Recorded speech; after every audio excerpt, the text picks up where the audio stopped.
Hi, my name is Tony. I am 29 years old. I am Korean.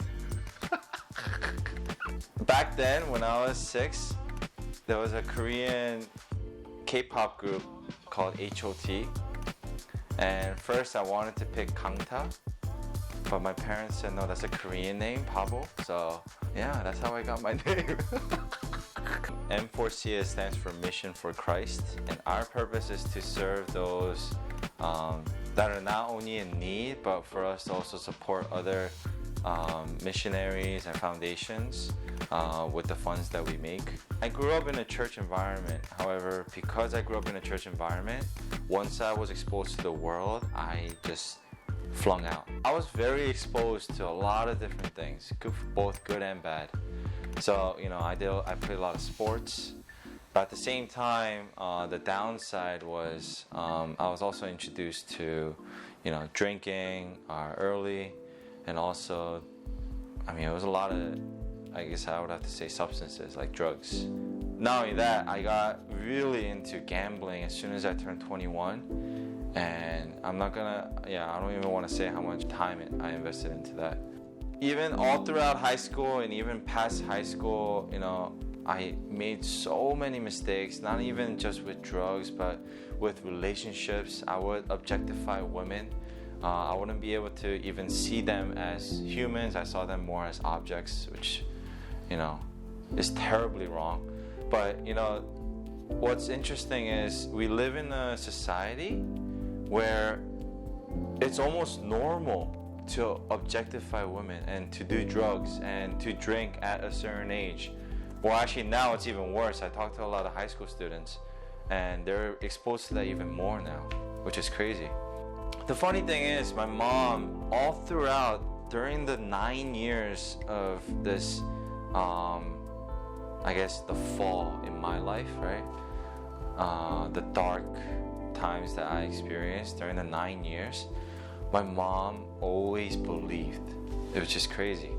She, even when I would come home like not sober, like on drugs and out of it, my mom would always tell me with a smile on her face and tell her, it's okay, I still love you, you're still my kid, and I believe in you, and at that time I was like, Mom, what are you talking about? I didn't understand that until after I had an intimate relationship with Jesus, and that was in 2014, when all of a sudden I was actually not sober too. My mom asked me to come to Thanksgiving service, so I went to Chodae Community Church in Norwood, and I went there for the first time, and I don't know why, I wasn't sober, but for some reason, I was actually able to understand the Korean pastor. The thing is, my Korean's terrible. Understanding everything is terrible, but I was actually able to understand what he was saying. I don't know how it happened, but I was leaving church, and someone grabbed me and said, hey, I think you should come out to outreach. And I was like, I don't even know what that is. Oh, so we go, once a month, right, to New York City, Times Square, to evangelize. I was like, yeah, right. I don't even have any faith. How am I going to share the gospel to someone that I don't even know, when I don't even have the faith? But I don't know why. Even so, I still went. Still not sober on a Saturday. Yeah, it's crazy. So I went. And that's when my whole life just completely flipped upside down. We went to Penn Station, outside of Penn Station. There's so many people. And I was nervous, and I didn't even know what I was doing. And then the group leader asked me to go up to the homeless man. And the thing is, normally I would say, no, you do it, but I don't know why. I was like, okay, you know what, I'll do it. And then I approached the homeless man, and then I was just interacting, I was just talking, and everybody's just staring. And then all of a sudden, I don't know why, I just wanted to pray. And that's when everything changed. I just started praying. I started feeling this warmth in my heart, right? And I went home that day and I closed my door, and I was living in an attic then. It was one of the worst times of my life. I was living inside an attic with no AC. It was like 100 degrees up there. And I remember I just got on my knees and I just couldn't stop bawling. It was like just a waterfall. I didn't even know it was possible to cry that much, right?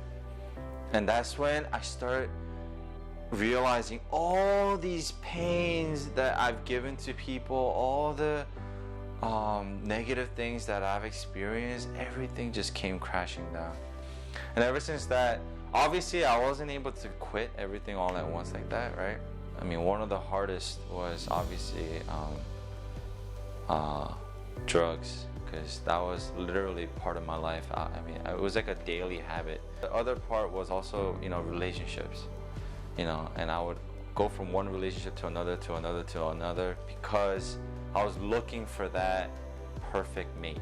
I think one of the most heartfelt things that I've heard when I was going through a really tough time was literally 3 words, and it was, God loves you.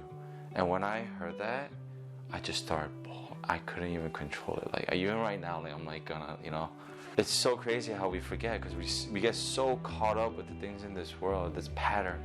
We're in a very repetitive motion with, things that we do. 강원우 목사님, head pastor at Mirar, he has a dream to not only raise awareness for children and adults with disability, but so that people like us can have a better understanding of, how we can cope with them. Because right now, they're very secluded from us. And even parents know that. So that's why they try to, avoid any kind of contact. Why? Because people don't know how to understand them or even communicate with them. They kind of either react in a very negative manner, or they kind of like retaliate. I believe I do have a calling for, the community with, our children and adults with disability, our friends.